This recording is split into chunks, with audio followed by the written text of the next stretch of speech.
নমস্কার সবাইকে বন্ধুরা, আজকে 12ই আগস্ট 2025 ইংরেজি ত্রিপুরা দর্পণ পত্রিকায় উঠে আসা একটি বিশেষ গুরুত্বপূর্ণ হেডলাইনের বিস্তারিত আলোচনা কি দেওয়া হয়েছে সেটা এখন আমরা দেখব।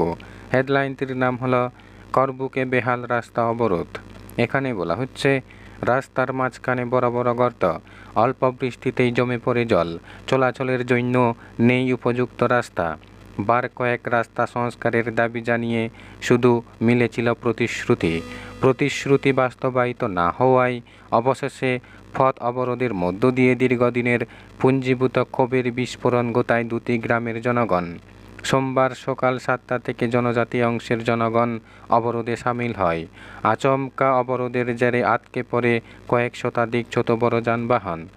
বিপর্যস্ত হয়ে পড়ে স্বাভাবিক জীবনযাত্রা।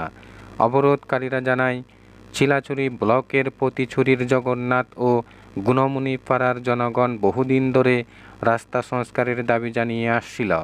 আশা জীবিত রাখতে দেওয়া হয়েছিল প্রতিশ্রুতি পূরণ না করায় অবশেষে দীর্ঘদিনের পুঞ্জীভূত ক্ষোভের বহিঃপ্রকাশ ঘটায় পথ অবরোধের মধ্য দিয়ে সোমবার সকালে।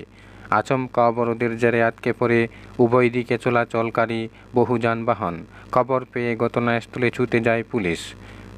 শত চেষ্টা করেও অবরোধ তুলতে পারেনি পুলিশ। পরিস্থিতি অন্যদিকে মোড় নিতে পারে এই আশঙ্কায় ঘটনাস্থলে পৌঁছয় করবুক মহকুমার ডিসিএম ও মোতার স্থানীয় নেতারা। কদিনের মধ্যেই রাস্তা সংস্কার করে চলাচলের উপযোগী করে দেওয়ার আশ্বাসে তুলে নেই অবরোধ। ফের স্বাভাবিক হয় জনজীবন। বন্ধুরা, খবর আপাতত এই পর্যন্ত। বন্ধুরা, ভিডিওটি ভালো লাগলে লাইক, শেয়ার, সাবস্ক্রাইব করে আমাদের সঙ্গে থাকুন। ধন্যবাদ সবাইকে ভিডিওটি দেখার জন্য।